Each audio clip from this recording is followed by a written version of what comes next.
જય શ્રી કૃષ્ણ મિત્રો, આજે આપણે બનાવીશું તુરિયા અને સેવનું શાક રસાવાળું. તો આ મેં તુરિયા નાના નાના સમારીને રાખ્યા છે અને આ એક અડધી વાટકી સેવ લીધી છે.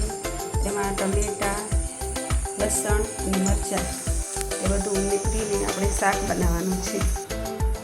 જો મિત્રો, આ એક અમે તેલ મૂક્યું છે, એમાં રાઈ ઉમેરીશું,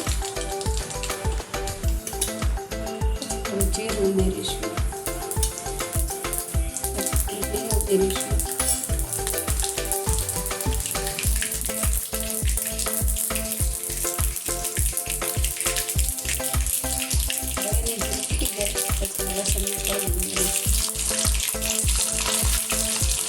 લીલા મરચાં ઉમેરીશું,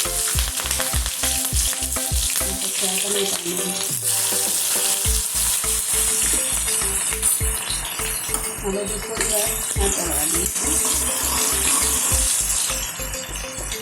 ત્યાં તુરિયાને સમારીને રાખ્યા છે એને અંદર ઉમેરીશું.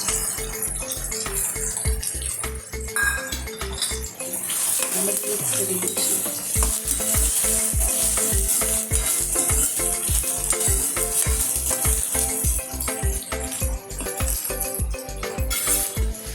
હવે એમાં સ્વાદ પ્રમાણે હળદર,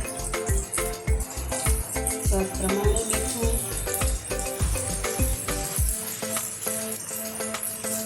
ધાણા જીરું,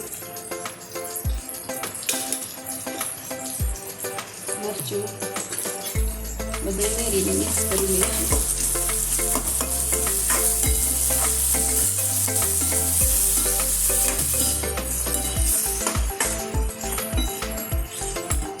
પછી એને સીવું ઢાંકીને થોડી વાર ચડવા દઈશું તેલમાં.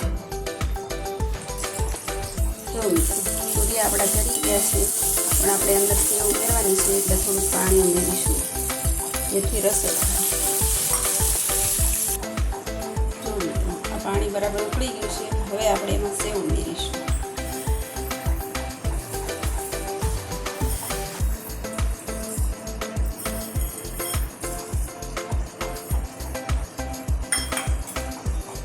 તેને બરાબર મિક્સ કરી અને થોડી વાર રહેવા દઈશું, પછી ઉતારી લઈશું.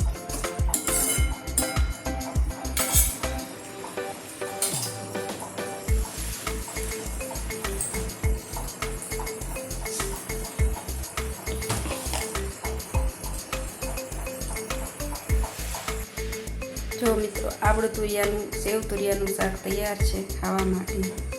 તે ખીચડી અને ભાખરી સાથે ખૂબ જ સરસ લાગે છે અને ખાવાની પણ મજા આવે છે. એકલા તુરિયાનું શાક ન ભાવતું હોય તો અંદર સેવ નાખીને પણ આ રીતે શાક બનાવી શકાય.